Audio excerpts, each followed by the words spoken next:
So yes everyone, आज हम लोग बात करने वाले how to pass physics 1 R19 C scheme के बारे में। इंजीनियरिंग फिजिक्स 1 हमारा जो ये एग्ज़ाम होने वाला है R19 के ऊपर, वो लास्ट एग्ज़ाम होने वाला है। इसके बाद R19 का एग्ज़ाम नहीं होगा बिकॉज NEP स्कीम चल रहा है। और जो भी बच्चों को KT है फिजिक्स 1 में, जो भी बच्चा ये वीडियो देख रहा है, ध्यान से देखो, अच्छे से पढ़ाई करो और KT क्लियर करके ले लो बिकॉज ये लास्ट टाइम है तुम लोग इंजीनियरिंग फिजिक्स 1 का एग्ज़ाम देने जा रहे हो। अदरवाइज़ तुम लोग को इसके बाद अगर वापस से KT लगा तो शायद आप लोगों को NEP के एग्ज़ाम देने पड़ेंगे। तो इससे अच्छा है कि अभी अभी क्लियर कर लो फिजिक्स 1 का KT बिकॉज NEP में थोड़ा डिफिकल्ट है और 60 मार्क्स का एग्ज़ाम है। तो ट्राई करना R19 के जितने सब्जेक्ट्स है तुम लोग निकाल दो, ठीक है। सो बात करते हैं इंजीनियरिंग फिजिक्स 1 में। हम लोग सबसे पहले बात करने वाले कौन कौन से क्वेश्चंस इंपॉर्टेंट होते हैं, पढ़ना कहाँ से है, न्यूमेरिकल कौन से इस पे आएंगे, क्या है क्या नहीं, सारा चीज़ के बारे में हम लोग डिस्कस करने वाले हैं, ठीक है। तो मॉड्यूल नंबर 1 की बात करें तो मॉड्यूल नंबर 1 है हमारा क्वांटम फिजिक्स। बहुत इंपॉर्टेंट है अगर एग्जाम पॉइंट ऑफ व्यू से देखा जाए बिकॉज इस मॉड्यूल से अच्छे खासे क्वेश्चंस आते हैं। तुम लोग को 15 अबव मार्क्स के क्वेश्चन आते हैं, तो एक्सपेक्ट कर सकते हैं 15 to 20 मार्क्स तक का वेटेज हो इस मॉड्यूल से। बिकॉज इस मॉड्यूल से आप लोगों को 7 मार्क्स का भी क्वेश्चन देखने मिलता है, 5 मार्क्स का भी क्वेश्चन देखने मिलता है और 3 मार्क्स का भी क्वेश्चन देखने मिलता है। जो 7 और 8 मार्क्स में क्वेश्चन आते हैं वो देखने मिलता है। एक बार मैं आप लोगों को पेपर पैटर्न बना दूँ। क्वेश्चन नंबर 1 कंपलसरी क्वेश्चन होता है, क्वेश्चन नंबर 2 और क्वेश्चन नंबर 2 से लेके question number 6 each question 50 marks का होता है। लेकिन question number 2 and 3 8 marks 7 marks 8 marks 7 marks होता है। फिर question number 4 to question number 6 तक 5 मार्क्स के क्वेश्चन होते हैं, 3 क्वेश्चन देखने मिलेंगे। जो क्वेश्चन नंबर 2 और 3 में जो 7 और 8 मार्क्स के क्वेश्चन होते हैं वो इसमें से आप लोगों को देखने मिल सकते हैं, ठीक है। तो सबसे पहली चीज़ क्वांटम फिजिक्स में दिया हुआ है प्री रिक्विसाइट्स, ठीक है। इसका मतलब ये होता है कि जो तुम लोग ने 12th स्टैंडर्ड में पढ़े होंगे वो प्री रिक्विसाइट्स का मतलब होता है। जो पास में तुम लोग पढ़े हैं वो अभी पढ़ने की ज़रूरत नहीं है, बस तुम लोग को दे के रखा हुआ है, ठीक है, कि तुम लोग ये सारी चीज़ें पढ़ चुके हैं। उसके बाद दूसरी चीज़ हम लोग बात करते हैं, हम लोग सिलेबस के अंदर क्वेश्चंस में क्या आएगा। तो पहला क्वेश्चन दिया हुआ है de Broglie hypothesis of matter waves. बहुत इंपॉर्टेंट क्वेश्चन है और यूनिवर्सिटी के पर्सपेक्टिव से देखें तो ये क्वेश्चन 99% 3 मार्क्स का क्वेश्चन आता है और प्रिपेयर करना है तुम लोग को। तो क्वेश्चन ऐसा आता है, explain D Broglie hypothesis of matter waves and deduce the expression for wavelength. Wavelength दिया रहेगा या तो लैम्बडा दिया रहेगा, लेकिन क्वेश्चन सेम रहता है और प्रिपेयर करना है। 3 मार्क्स का क्वेश्चन 99% आता है। तो पहला क्वेश्चन तो मॉड्यूल 1 से हमें ये करना है 3 मार्क्स के लिए। अगर आया तो 100% आता है और हमें प्रिपेयर करना है। सेकेंड क्वेश्चन अगर आप लोग देखोगे यहाँ से लेके यहाँ तक होता है, एनी वन, यहाँ पे मैं लिख देता हूँ एनी वन आएगा। इसमें से या तो क्वेश्चन तुम लोग को पूछेगा what are the properties of matter waves, या तो पूछेगा explain wave packet phase velocity and group velocity. दोनों में से एक क्वेश्चन तो 100% आएगा। या तो पूछेगा what are the properties of matter waves, तो 3 मार्क्स में क्वेश्चन आएगा, या पूछेगा explain wave packet phase velocity and group velocity. कभी कभी 5 मार्क्स के लिए क्वेश्चन पूछता है तो कभी कभी 3 मार्क्स के लिए क्वेश्चन पूछता है। सो उस हिसाब से इसके लिए क्या करना, तुम लोग प्रिपेयर रहना। कभी कभी पूछता है what do you mean by group and phase velocity, ऐसा करके भी क्वेश्चन पूछता है। तो आप लोगों को प्रिपेयर रहना है, ठीक है। तो 3 या 5 मार्क्स के लिए क्वेश्चन आता है, explain phase velocity and group velocity of matter waves, तो 3 या 5 मार्क्स हम लोग पकड़ के चल सकते हैं। लेकिन 100% एक क्वेश्चन तो इसमें से देखने मिलेगा। अगर आप लास्ट के 6-7 क्वेश्चन पेपर भी उठाओगे तो आपको properties of matter wave 3 marks में देखने मिलता है, ये 3 to 5 मार्क्स में क्वेश्चन देखने मिलता है, ठीक है। तो ये 2 क्वेश्चन हम लोग ने 3 मार्क्स वाले देख लिए। एक तो D Broglie hypothesis of matter waves, properties of matter waves, या तो फिर wave packet phase velocity and group velocity 3 या 5 मार्क्स ले देखने मिलेगा। आगे बात करते हैं हम लोग हेजनबर्ग अनसर्टेनिटी प्रिंसिपल। बहुत इंपॉर्टेंट है यूनिवर्सिटी के पर्सपेक्टिव से देखा जाए तो। क्वेश्चन आता है, explain Heisenberg uncertainty principle with an example and give its physical significance. अगर सिर्फ ये क्वेश्चन पूछा तो 5 मार्क्स ले क्वेश्चन आता है। अगर दूसरे टाइप में भी क्वेश्चन आता है, using Heisenberg principle show that the electron can not exit within the nucleus. यहाँ पे दिया हुआ है not existence of electron in the nucleus. तो both are important, any one will come, ठीक है। कभी कभी दोनों ही नहीं आते हैं, बट इतना इंपॉर्टेंट है कि ये क्वेश्चन उनका फेवरेट और पूछते हैं। तो क्वेश्चन क्या आता है, एक्सप्लेन हेजनबर्ग अनसर्टेनिटी प्रिंसिपल, ठीक है, show that electron can not exit within the nucleus. या तो फिर क्वेश्चन आता है, explain Heisenberg uncertainty principle with an example and give its physical significance. अगर फिजिकल सिग्निफिकेंस पूछा इसका तो नॉट एग्जिस्टेंस वाला क्वेश्चन नहीं आएगा। अगर सिर्फ सीधा सिंपल क्वेश्चन पूछा एक्सप्लेन हेजनबर्ग अनसर्टेनिटी प्रिंसिपल, तो तुम लोग को उसके साथ साथ ये जो नॉट एग्जिस्टेंट वाला क्वेश्चन है, show that electron can not exist with in the nucleus, वो आता है 5 मार्क्स के लिए। तो दोनों क्वेश्चन 5 मार्क्स का क्वेश्चन है, ठीक है। इधर मैं लिख लेता हूँ 5 मार्क्स का क्वेश्चन और आपको प्रिपेयर करना है, ठीक है। बात करते हैं स्क्रॉडिंजर, यहाँ से लेके यहाँ तक के क्वेश्चन के बारे में बात करते हैं। Schrodinger time dependent waves equation, time independent wave equation, दोनों बहुत इंपॉर्टेंट है। दोनों में से कोई एक आता है, इसमें भी मैं लिख देता हूँ एनी वन विल कम, ठीक है। Any one will come question ऐसा पूछता है, derive one dimensional time dependent Schrodinger equation for matter waves. 5 marks का क्वेश्चन हो गया, ठीक है। ये 5 मार्क्स का क्वेश्चन हो गया। 7 मार्क्स का अगर आया तो क्या पूछता है, देखो, write Schrodinger time dependent and time independent wave equation and state the physical signification of this equation. ये 7 मार्क्स का क्वेश्चन हो गया, ऐसे करके पूछते हैं, ठीक है। तो time dependent and time independent दोनों कर लो, बहुत इंपॉर्टेंट है। दोनों में से एनी वन विल कम, यहाँ पे मैं लिख देता हूँ 5, यहाँ पे नहीं, एक सेकेंड, जगह नहीं मिल रहा है, यहाँ पे मैं लिख देता हूँ 5 या तो 7 मार्क्स का क्वेश्चन है और इंपॉर्टेंट है, एनी वन विल कम, ठीक है। और बाकी तुम लोग को न्यूमेरिकल देखने मिलेगा, ठीक है। हेसेनबर्ग अनसर्टेनिटी प्रिंसिपल, अभी एक चीज़ इंपॉर्टेंट बोलता हूँ, हेसेनबर्ग अनसर्टेनिटी प्रिंसिपल के ऊपर आप लोगों को न्यूमेरिकल देखने मिलेगा या तो फिर थियोरी देखने मिलेगा, बट गारंटी देखने मिलेगा। तो मॉड्यूल 1 से क्या क्या क्वेश्चन आते हैं एक बार हम लोग जरा देख लेते हैं। पहला चीज़ है de Broglie hypothesis of matter waves, एक 3 मार्क्स का क्वेश्चन हो गया। समझ लो property of matter waves of wave packet से एक क्वेश्चन पकड़ लिया, 6 मार्क्स का क्वेश्चन हो गया। हेसेनबर्ग अनसर्टेनिटी प्रिंसिपल का 3 क्वेश्चन हो गया, 6 5 11 मार्क्स का हो गया। और स्क्रॉडिंजर टाइम इंडिपेंडेंट टाइम डिपेंडेंट एक 5 मार्क्स का क्वेश्चन हो गया, 16 मार्क्स का। एक न्यूमेरिकल पकड़ सकते हो आप 5 मार्क्स का, ठीक है, या तो उसके साथ थियरी। तो 21 मार्क्स तक का वेटेज मॉड्यूल 1 से हम लोग क्या पकड़ के चल रहे हैं, मॉड्यूल 1 से 21 मार्क्स तक का वेटेज पकड़ के चल रहे हैं, आ सकता है। सो इतना इंपॉर्टेंट है मॉड्यूल नंबर 1, सो उस हिसाब से देख लो आप लोग, ठीक है।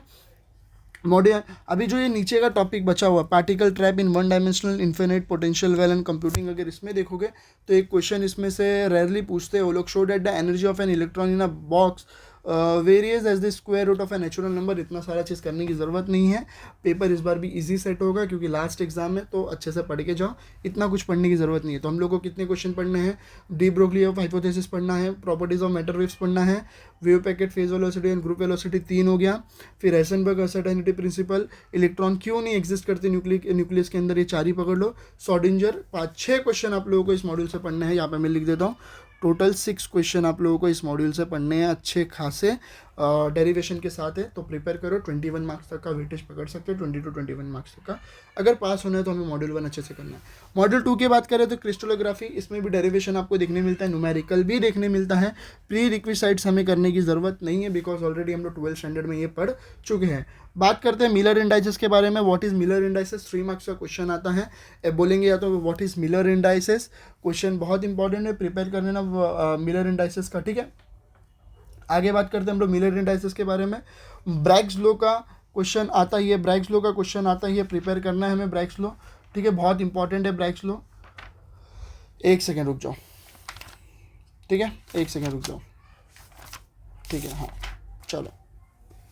ब्रैग्स लॉ का क्वेश्चन बहुत इंपॉर्टेंट है और डेरिवेशन भी आता है, ब्रैग्स लॉ का क्वेश्चन आता है, डेरिवेशन क्वेश्चन ये आता है, state and derives Bragg's law, explain Bragg's spectrometer and it is used to analyse crystal structure. Bragg's law का डेरिवेशन आता है, crystal structure using Bragg diffractometer का क्वेश्चन आता है। और ये क्वेश्चन जो है तुम लोग को 7 मार्क्स का देखने मिलेगा विथ न्यूमेरिकल्स। न्यूमेरिकल्स किसका आएगा, एक्सरे डिफ्रैक्शन का न्यूमेरिकल आएगा, किसका न्यूमेरिकल आएगा, एक्सरे डिफ्रैक्शन का न्यूमेरिकल। तो क्वेश्चन क्या आएगा, state and derive Bragg's law, सिर्फ इतना क्वेश्चन आएगा, उसके बाद तुम लोग को न्यूमेरिकल दे देगा। अगर न्यूमेरिकल नहीं पूछा तो तुम लोग को क्वेश्चन आएगा state and derive Bragg's law, explain Bragg's spectrometer and it is used to analyse crystal structure. ये तुम लोग को 8 मार्क्स तक का क्वेश्चन हम लोग पकड़ सकते हैं, 7 to 8 मार्क्स तक का क्वेश्चन पकड़ सकते हैं। और बहुत इंपॉर्टेंट है क्योंकि इस मॉड्यूल से हमें क्वेश्चन ही नहीं है। पहला तो एक क्वेश्चन आप लोग को आएंगे, व्हाट इज मिलर इंडाइसेस, फिर उसके बाद बोलेंगे draw the following in a cubic crystal के फॉर्म में क्वेश्चन आएगा। तो उससे ये 3 मार्क्स का क्वेश्चन होगा और ये 8 मार्क्स का, तो इसमें से हम लोग पकड़ सकते हैं 11 मार्क्स तक का क्वेश्चन को हम लोग एक्सपेक्ट कर सकते हैं।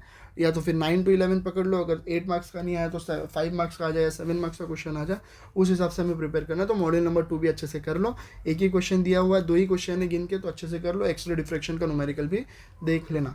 मॉड्यूल नंबर 3 पे जाते हैं, सेमीकंडक्टर फिजिक्स। बहुत इंपॉर्टेंट है मॉड्यूल, बहुत इंपॉर्टेंट है, और इसमें से आप लोग भी क्वेश्चन पकड़ के चल सकते हो। 15 to 18 मार्क्स तक का क्वेश्चन आता है। तो क्या क्वेश्चन 15 to 18 मार्क्स तक का पूछेंगे वो लोग?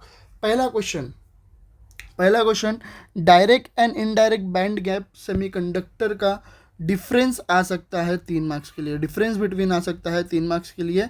एक ही डिफरेंस बिटवीन है इस मॉड्यूल में, सब्जेक्ट में नहीं, मॉड्यूल में direct and indirect band gap semiconductor के क्वेश्चन आते हैं। या तो फिर पूछेंगे what are the types of semiconductor, तो बताना है आपको direct and indirect band gap semiconductor, उसको अच्छे से एक्सप्लेन कर दो। 3 मार्क्स का क्वेश्चन है।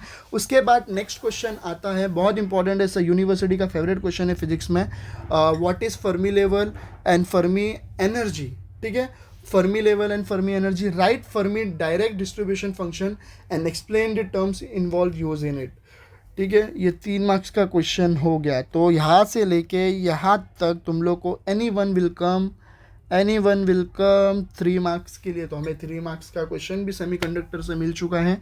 या तो डायरेक्ट इनडायरेक्ट बैंड गैप का सेमीकंडक्टर का डिफरेंस पूछेंगे, या तो फिर Fermi level, Fermi direct distribution, या फिर फर्मी एनर्जी क्या होता है, 3 मार्क्स का क्वेश्चन आएगा। ठीक है, बहुत इंपॉर्टेंट है। उसके बाद एक 100% एक क्वेश्चन बता देता हूँ, जो आप लोगों को 5 मार्क्स का क्वेश्चन देखने मिलेगा। Levels in intrinsic and extrinsic semiconductor के अंदर क्वेश्चन ये है, explain the concept of Fermi level. या तो ये पूछेगा ही नहीं, क्योंकि फर्मी लेवल ऊपर ही पूछ लेता है। या तो फिर पूछेगा show that for an intrinsic semiconductor Fermi level lies in the middle of the forbidden gap. या तो फिर पूछेगा in the middle of this centre, in this centre of the forbidden gap. Middle की जगह सेंटर भी आएगा, तो confuse नहीं होना है, क्वेश्चन सेम है। प्रिपेयर कर लो। 5 मार्क्स का क्वेश्चन 100% वो पूछते हैं। ऐसा नहीं बोल सकते 100%, 99% उन लोग क्वेश्चन ही डालते हैं, क्योंकि सेमीकंडक्टर में ये क्वेश्चन उनको बहुत पसंद है, फेवरेट बोल सकते हैं उनका यूनिवर्सिटी का। तो क्वेश्चन वापस से नोट कर लो, explain the concept of Fermi level, या तो फिर वो कॉन्सेप्ट को हटा दो, या तो फिर सीधा लिख दो show that for an intrinsic semiconductor Fermi level lies in the middle of the forbidden gap. Middle की जगह सेंटर भी आ सकता है, centre of the forbidden gap, तो कंफ्यूज नहीं होना। उसके बाद बात करते हैं what is mobility, current density and, इसके ऊपर बहुत इंपॉर्टेंट क्वेश्चन है, ये लोग पूछते हैं ज़्यादा करके, मोबाइलिटी एंड करंट डेंसिटी के ऊपर। ठीक है, 5 मार्क्स का क्वेश्चन आता है, explain drift current and mobility of charge, state it's SI unit से वगैरह, ये सारे क्वेश्चन पूछते हैं। एक ज़रूरी क्वेश्चन के बारे में बात करें, यहाँ पे हम लोग यहाँ पे लिख देते हैं, इसका 5 मार्क्स का क्वेश्चन है। ज़रूरी क्वेश्चन के बारे में बात करते हैं, हॉल इफेक्ट के बारे में आप लोग ने पढ़ा रहेगा। मल्टीपल टाइम्स ये क्वेश्चन जो है वो रिपीट होता है। State and explain Hall effect, ठीक है, state and explain Hall effect, derive an expression for Hall voltage, what are its applications, इसके एप्लीकेशंस, एडवांटेजेस एंड डिसएडवांटेजेस भी आप लोगों को क्या करना है, एक्सप्लेन करने हैं। और ये क्वेश्चन 7 to 8 मार्क्स का एक्सपेक्ट कर सकते हैं हम लोग। तो मैं आप लोगों को 7 और 8 मार्क्स का क्वेश्चन भी आप लोगों को बताते हुए चल रहा हूँ। अगर आपको एग्जैक्ट क्वेश्चन चाहिए, न्यूमेरिकल के एग्जैक्ट चाहिए, तो क्वेश्चन बैंक आप लोग बाय कर सकते हो, डिस्क्रिप्शन में आप लोगों को लिंक दे दिया गया। ठीक है, हॉल इफेक्ट के ऊपर क्वेश्चन आता है, जो प्रिपेयर कर लो। उसके ऊपर state and explain Hall effect, derive an expression for Hall voltage, state is application, advantages and disadvantages पढ़ लेना। 7-8 मार्क्स का क्वेश्चन है हॉल इफेक्ट का, उसका डिराइव भी कर देना। ठीक है, एक्सप्रेशन हॉल वोल्टेज के लिए। बात करते हैं Fermi level diagram for PN junction forward and reverse and unbiased के ऊपर क्वेश्चन पूछते हैं। ज़्यादा करके इतना इंपॉर्टेंट नहीं होता है ये क्वेश्चन, अगर आपको प्रिपेयर करना है तो आप लोग कर लो, क्योंकि ये क्वेश्चन भी 5 मार्क्स के लिए पूछते हैं वो लोग। ठीक है, क्वेश्चन क्या होता है? क्वेश्चन ये होता है, draw the energy band diagram of PN junction diode in forward and reverse bias conditions. So yes, थोड़ा बहुत इंपॉर्टेंट होता है, और आप लोगों को उसके लिए क्या करना है, प्रिपेयर करना है। फॉरवर्ड एंड रिवर्स बायस के ऊपर क्वेश्चन आता है, तो yes you have to prepare it. Applications of semiconductor, कभी कभी क्या होता है, ऐसा क्वेश्चन आता है, what are the applications of semiconductor. 3 marks का सिर्फ ये क्वेश्चन पूछ लेते हैं, बट मल्टीपल टाइप का 5 मार्क्स का भी आ सकता है क्वेश्चन, ऐसा नहीं बोल सकते। 3 मार्क्स नहीं, 5 मार्क्स का क्वेश्चन आता है। What are the applications of semiconductor का क्वेश्चन आता है ऐसा करके। सो ऐसा क्वेश्चन नहीं आया तो आपको एक क्वेश्चन देखने मिलेगा, वो है एलईडी के ऊपर, state the applications of LED, या तो फिर बोलेंगे explain the principle construction and working of LED. 5 marks का क्वेश्चन इसका पकड़ के चल सकते हैं हम लोग। इधर मैं लिख देता हूँ 5 मार्क्स का क्वेश्चन एलईडी के ऊपर। और जीनर डायोड का तो चांस ही नहीं है पूछने का। फोटोवोल्टिक सेल के अंदर आप लोगों को क्वेश्चन पूछ सकते हैं, what is photovoltaic cell, what is the principle of solar cell, what are the advantages and disadvantages of solar cell. तो ये आप इसमें से पकड़ के चल सकते हो और ये क्वेश्चन भी 5 मार्क्स का आता है। बट मुझे लगता है कि एप्लीकेशंस में आप लोग एलईडी को अच्छे से प्रिपेयर कर लो, फोटोवोल्टिक सेल के अंदर सोलर सेल को अच्छे से प्रिपेयर कर लो उसके प्रिंसिपल और एडवांटेजेस डिसएडवांटेजेस के साथ। तो 15 to 18 मार्क्स का क्वेश्चन एक्सपेक्ट कर सकते हैं। कैसे 15 to 18 मार्क्स का क्वेश्चन एक्सपेक्ट कर सकते हैं? फर्मी डायरेक्ट डिस्ट्रीब्यूशन 3 मार्क्स का हो गया, ठीक है। फॉरबिडन गैप वाला 5 मार्क्स का क्वेश्चन हो गया। 5 और 3 कितना होता है? 8 क्वेश्चन होता है। और एक क्वेश्चन आता है फर्मी लेवल के एक्सट्रिंसिक सेमीकंडक्टर के ऊपर, explain the variation of Fermi level with temperature extrinsic semiconductor, या तो फिर मिडल ऑफ गैप का क्वेश्चन आता है। 8 क्वेश्चन हो गया। हॉल वोल्टेज के ऊपर आप लोग क्वेश्चन को एक्सपेक्ट कर सकते हो, आएगा, ठीक है। आगे बात करते हैं सेमीकंडक्टर के आपको न्यूमेरिकल भी देखने मिलते हैं 5 मार्क्स के, तो वो 18 मार्क्स तक का वेटेज चला जाता है। मॉड्यूल नंबर 4 की बात करें तो इंटरफेरेंस इन थिन फिल्म, ठीक है। प्री रिक्विसाइट्स को हम लोगों को करना नहीं है, ठीक है। हाइजेंस प्रिंसिपल ये सारी चीज़ हम लोग ने 12th स्टैंडर्ड में कर ली है, तो अभी वापस से करने की ज़रूरत नहीं है, ठीक है। मॉड्यूल नंबर 4 बहुत इंपॉर्टेंट है बिकॉज ये भी तुम लोग को 15 to 18 मार्क्स तक का वेटेज देखने मिलने वाला है। सो उस हिसाब से बहुत इंपॉर्टेंट है, आप लोगों को इसके अंदर न्यूमेरिकल भी देखने मिलेगा, ठीक है। बात करते हैं पहला एक क्वेश्चन ले लो। पहले हम लोग इतनी बात करेंगे, क्या बोलते हैं इसकी, और किधर गया ये, इतनी बात करेंगे, थिकनेस वाली बात करेंगे। तो क्वेश्चन आएगा, डेरिवेशन आएगा, obtain the condition for maxima and minima of the light reflected from a thin transparent film of uniform thickness. Question ले लो, ये तुम लोग का हो गया 7 to 8 मार्क्स का क्वेश्चन पकड़ सकते हो। और एक क्वेश्चन बताता हूँ वेज शेफ फिल्म के ऊपर, दोनों में से कोई एक तो 100% आने वाला है, दोनों में से एक तो क्वेश्चन आने वाला है। दोनों का क्वेश्चन ऐसा होता है, पहला क्वेश्चन बता रहा हूँ थिकनेस ड्यू टू रिफ्लेक्टेड का, obtain the condition for maxima and minima of the thin reflected from a thin transparent film of uniform thickness, ठीक है। सेकंड क्वेश्चन बताता हूँ वेज शेप फिल्म के ऊपर, obtain the condition for maxima and minima due to interference in wedge shape film observe in a reflected light, ठीक है। ये question आता है 7 मार्क्स का, 8 मार्क्स का, दोनों में से कोई एक आने वाला है, तो कर लेना, ठीक है। आगे बात करते हैं न्यूटन रिंग के ऊपर। न्यूटन रिंग के ऊपर भी क्वेश्चन पूछते हैं वो लोग, डेरिवेशन ही पूछते हैं। तो क्वेश्चन ये होता है, explain why Newton rings experiment the fringe are circular with the dark spot at the centre, ठीक है। और बात करते हैं नेक्स्ट क्वेश्चन के बारे में, एप्लीकेशंस ऑफ इंटरफेरेंस के ऊपर क्वेश्चन पूछते हैं। पहला क्वेश्चन ले लो, write a short note on anti reflecting films, ठीक है। एंटी रिफ्लेक्टिंग फिल्म्स के ऊपर राइट अ शॉर्ट नोट का क्वेश्चन है, वो पढ़ लेना, इंपॉर्टेंट है। और अगर इसमें से क्वेश्चन की बात करें तो wavelength of incident light, radius of curvature of lens के ऊपर एक क्वेश्चन आता है। Prove that the diameter of nth dark ring is proportional to square root of the ring number. करने की ज़रूरत नहीं है, बहुत ज़्यादा क्वेश्चंस आप लोगों को हो जाएंगे, करना चाहो तो आप लोग कर सकते हो, क्वेश्चन बैंक में इसका क्वेश्चन दिया हुआ है, ठीक है।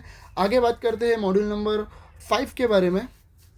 मॉड्यूल नंबर 5 के बारे में, super conductor and super capacitor के बारे में, ठीक है। एक और चीज़ बोलता हूँ, मॉड्यूल नंबर 4 से आप लोगों को न्यूमेरिकल देखने मिलेगा और 8 और 7 मार्क्स के क्वेश्चन देखने मिलने वाले हैं, ठीक है। इसमें 3 मार्क्स का क्वेश्चन तो आता नहीं है। 5 मार्क्स का अगर एंटी रिफ्लेक्टिंग कोटिंग का क्वेश्चन आया तो 5 मार्क्स का देखने मिलेगा। बाकी आप लोगों को ये क्या बोलते हैं 5 मार्क्स, 7-8 मार्क्स और 5 मार्क्स के क्वेश्चन देखने मिलेंगे। 3 मार्क्स का एक क्वेश्चन आता है, क्वेश्चन अगर वो आता है वो मैंने दिया हुआ है already, what is thin film करके क्वेश्चन आता है, ठीक है। और न्यूमेरिक ये क्वेश्चन बैंक में मैंने 3 मार्क्स के क्वेश्चन दिए हूँ इस मॉडल से, वो कर लेना, ठीक है। आगे बात करते हैं super conductor and super capacitor. इसमें से जो पहला क्वेश्चन है 3 मार्क्स 5 मार्क्स का, वो नोट कर लो। पहला जो क्वेश्चन है ये तो आने से रहा, पहला जो क्वेश्चन है type 1 and type 2 super conductor का डिफरेंस बिटवीन कर लेना, डिफरेंस बिटवीन कर लेना। 100% ये क्वेश्चन देखने मिलेगा।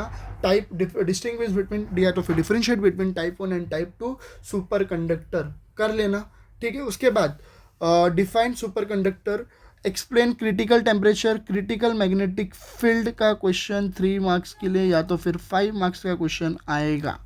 What is critical temperature and critical magnetic field, ये क्वेश्चन हो गया। उसके बाद माइजनर इफेक्ट का क्वेश्चन आएगा, ठीक है। माइजनर इफेक्ट का क्वेश्चन आएगा और ठीक है, माइजनर इफेक्ट के साथ साथ आपको एक और क्वेश्चन देखने मिलेगा, शो डैट क्या बोलते हैं, किधर गया हो, ठीक है, डायामैग्नेटिक के ऊपर एक क्वेश्चन दिखने मिलेगा, ठीक है, वो प्रिपेयर कर लेना आप लोग। माइजनर इफेक्ट का क्वेश्चन आता है, बहुत इंपॉर्टेंट है। आगे बढ़ते हैं हम लोग सुपर कैपेसिटर के बारे में। सुपर कैपेसिटर का आप लोगों को प्रिंसिपल कंस्ट्रक्शन और एप्लीकेशन पढ़ने की ज़रूरत है। सुपर कैपेसिटर की प्रिंसिपल कंस्ट्रक्शन एंड एप्लीकेशन पढ़ लो, इजीली आता है। और what is energy density and power density, ये 3 मार्क्स का क्वेश्चन हो गया। तो इसमें से क्या क्या क्वेश्चन करने हैं, ज़्यादा वेटेज तो नहीं है, ज़्यादा से ज़्यादा 10 मार्क्स तक का क्वेश्चन आप लोगों को देखने मिलेगा, ठीक है। तो सबसे पहला क्वेश्चन क्या होता है, critical temperature, critical magnetic field, एक 3 मार्क्स का हो गया। या तो फिर एनर्जी डेंसिटी और पावर डेंसिटी, दोनों में से कोई एक 3 मार्क्स का क्वेश्चन आने वाला है, ठीक है। उसके बाद type 1 and type 2 super conductor का डिफरेंस बिटवीन देखने मिलेगा, 5 मार्क्स का 100% वो आता है, ठीक है। उसके बाद व्हाट इज़ माइजनर इफेक्ट, ठीक है। माइजनर इफेक्ट के साथ आप लोगों को बताना है कि कौन सा वो क्वेश्चन है, डायामैग्नेटिक्स के ऊपर एक क्वेश्चन आता है सुपर कंडक्टर का, और वो प्रिपेयर कर लेना, और इम्पॉर्टेंट है, वो भी एग्ज़ाम में पूछा जाता है, ठीक है। क्वेश्चन बैंक में मैंने उसका क्वेश्चन दिया हुआ हूँ, प्रिपेयर कर लेना, एग्ज़ाम में 5 मार्क्स का क्वेश्चन आता है वो, ठीक है। आगे बढ़ते हैं हम लोग, आगे बढ़ते हैं इंजीनियरिंग मटेरियल्स एंड एप्लीकेशंस। इसके बारे में बात करूँ तो इसमें से आपको एक क्वेश्चन देखने मिलेगा, यस मैं एक ही क्वेश्चन की बात कर रहा हूँ। अगर आप लोग बोलोगे कि इसका वेटेज भी 2 आर्ट्स, इसका भी 2 है, लेकिन इसमें से वेटेज के हिसाब से वो लोग कुछ क्वेश्चंस बनाते नहीं हैं, उनको जो क्वेश्चंस हाईली लगता है वही वो लोग डालते हैं। तो इसके अंदर मल्टीफ्योरिक्स क्या होता है, टाइप 1 एंड टाइप 2 मल्टीफ्योरिक्स पढ़ लेना, और उसके एप्लीकेशंस भी पूछते हैं। ये एक 3 मार्क्स का क्वेश्चन हो गया। या तो फिर लिक्विड क्रिस्टल के ऊपर क्वेश्चन आएंगे आप लोगों को, यस लिक्विड क्रिस्टल के ऊपर वो लोग क्वेश्चन पूछते हैं। What are the different, what is liquid crystal, explain various phases of liquid crystal, एक वो क्वेश्चन हो गया 3 मार्क्स का। फिर 5 मार्क्स ले पूछे तो पूछे राइट अ शॉर्ट नोट और जीएमआर एंड सीएमआर मटेरियल्स, करने की ज़रूरत नहीं है। आप लोगों ने टाइप 1 टाइप 2 मल्टीफ्योरिक्स कर लो, and what are liquid crystal, explain various phases of liquid crystal कर लो, ये इनफ है, ठीक है। तो हम लोग ने बहुत सारी इंपॉर्टेंट चीज़ों के बारे में बात किए हुए, एक और बार गो थ्रू कर लेते हैं, हमें पढ़ना क्या है, एक और बार आप लोगों के लिए इजी कर देता हूँ। तो मॉड्यूल 1 से आपको पढ़ना है de Broglie hypothesis of matter waves, properties of matter waves, wave packet, phase velocity and group velocity. 3 marks का क्वेश्चन आएगा, 2 क्वेश्चन आएंगे इसमें से, डी ब्रोगली का एक क्वेश्चन आएगा, और प्रॉपर्टीज से लेके ग्रुप वेलोसिटी तक दोनों में से एक क्वेश्चन आएंगे, तो 2 क्वेश्चन पढ़ना है। उसके बाद हेसेनबर्ग अनसर्टेनिटी प्रिंसिपल और क्यों नहीं एग्जिस्ट करता न्यूक्लियस के अंदर, वो एक क्वेश्चन हो गया, कोई भी एक क्वेश्चन आएगा, ठीक है। उसके बाद Schrodinger time dependent and time independent of matter waves का क्वेश्चन पढ़ लो, कोई एक क्वेश्चन आएगा 5 या 7 मार्क्स का, ठीक है। और उसके न्यूमेरिकल्स पढ़ना है। क्रिस्टलोग्राफी में मिलर इंडाइसेस क्या होता है, ठीक है, और क्रिस्टल स्ट्रक्चर आप लोगों को ड्रॉ करने बोलेंगे, वो एक 3 मार्क्स का क्वेश्चन हो गया। फिर एक्स रे डिफ्रैक्शन का न्यूमेरिकल देखने मिलेगा, और न्यूमेरिकल के साथ साथ आप लोगों को 7 और 8 मार्क्स का क्वेश्चन आया तो what is state and derive Bragg's law करके आएगा। अगर न्यूमेरिकल नहीं पूछा तो आपको क्वेश्चन आएगा स्टेट एंड डिराइव ब्रैग्स लो, और फिर क्रिस्टल स्ट्रक्चर यूजिंग ब्राइट डिफ्रैक्टोमीटर का क्वेश्चन आएगा। तो मॉड्यूल 1 मॉड्यूल 2 को हमें अच्छे से करना है, 11 मार्क्स तक का वेटेज यहाँ से आ जाता है। मॉड्यूल 3 के बारे में बात करें, सेमीकंडक्टर फिजिक्स के बारे में, तो डायरेक्ट इनडायरेक्ट बैंड गैप, या तो फिर फर्मी लेवल, फर्मी एनर्जी और फर्मी डायरेक्ट डिस्ट्रीब्यूशन, ये दोनों में से कोई एक 3 मार्क्स का क्वेश्चन देखने मिलेगा आप लोगों को। उसके बाद forbidden of middle of the forbidden of gap का क्वेश्चन देखने मिलेगा, एक 5 मार्क्स का, ठीक है, वो एक क्वेश्चन करना है हमें। मोबाइलिटी, करंट एंड डेंसिटी का क्वेश्चन 3 मार्क्स का देखने मिल सकता है। होल वोल्टेज के ऊपर 7 या 8 मार्क्स का क्वेश्चन आएगा, और एलईडी का और फोटोवोल्टिक सेल इसमें से करना है, और जो न्यूमेरिकल रहेंगे वो आप लोगों को तो करना ही है। मॉड्यूल 4 से बात करें इंटरफेरेंस इन थिन फिल्म के बारे में, तो इसमें से 2 क्वेश्चन मैंने बताया, एक तो thickness due to reflected and transmitted light का ऑब्टेन करने बोला है, maxima and minima, same as it is obtain and maximum minima, लेकिन वो वेस्ट शेप फिल्म के इसमें बोला हुआ है, तो दोनों में से कोई एक 7 या तो 8 मार्क्स का क्वेश्चन 100% फिक्स है। उसके बाद एप्लीकेशंस में बात करें तो एंटी रिफ्लेक्टिंग कोटिंग पढ़ लेना अच्छे से, और दूसरा एक क्वेश्चन बताया मैंने प्रूफ करने के लिए, वो कर सकते हो, लेकिन आपके ऊपर है, अगर आप लोगों को इतना सारा प्रिपेयर करना है। मेरा ये बोलने का मतलब है कुछ भी पढ़ो, अच्छे से पढ़ो, लेकिन उसको नीट एंड क्लीनली पढ़ो, ठीक है। आगे बात करते हैं super conductor and super capacitor. इसमें से पहला कुछ नहीं करोगे तो सबसे पहला क्वेश्चन ये कर लेना, difference between type 1 type 2 super conductor का। उसके बाद 3 मार्क्स के क्वेश्चन के लिए बात करें तो critical temperature, critical magnetic field, या फिर एनर्जी डेंसिटी और पावर डेंसिटी, दोनों में से कोई एक 3 मार्क्स का क्वेश्चन आएगा। फिर माइजनर इफेक्ट का क्वेश्चन आएगा, उसके साथ बोलेगा शो डैट डायामैग्नेटिक के ऊपर कुछ तो है, वो एक क्वेश्चन है, क्वेश्चन बैंक में दिया हुआ वो कर लो। फिर सुपर कैपेसिटर के प्रिंसिपल कंस्ट्रक्शन या फिर एप्लीकेशन पूछ सकते हैं। तो इतना कुछ ज़्यादा वेटेज नहीं है, 5 to 10 मार्क्स का क्वेश्चन इस पर से एक्सपेक्ट कर सकते हैं, 10 मार्क्स तक के question. Engineering materials and application में मैंने आप लोगों को 2 ही चीज़ बोला हूँ, 3 मार्क्स से प्रिपेयर कर लो। टाइप 1 टाइप 2 मल्टीफेब्रिक्स, मल्टीफेब्रिक क्या होता है और उसके एप्लीकेशन, या तो फिर different phases of liquid crystal, और लिक्विड क्रिस्टल क्या होता है वो देख लेना, ठीक है। और शॉर्ट नोट अगर आप लोग को देखना GMR एंड CMR मटेरियल्स क्या होता है, ऊपर ऊपर से अगर आप चाहते हो तो वो देख सकते हो। मैग्नो टेरोजिस्टेंस के ऊपर 3 मार्क्स का क्वेश्चन एक्सपेक्ट कर सकते हो। इतना कुछ पढ़ो मत, अच्छे से पढ़ो। All the best for exam. I hope आप लोगों को समझ में आ गया होगा कि कैसे पढ़ाई करना है। पढ़ाई अच्छे से करो। अगर मॉडल वाइज भी जा रहे हो तो ये क्वेश्चन को पहले ख़त्म करो, तो क्वेश्चन बैंक वाइज भी जा सकते हो। उसमें मैंने कुछ स्पेशल क्वेश्चन बैंक दिया हूँ, उसके क्वेश्चन आने के ज़्यादा चांसेस होते हैं। सो उस हिसाब से अकॉर्डिंग प्रिपेयर कर लेना। Bye bye.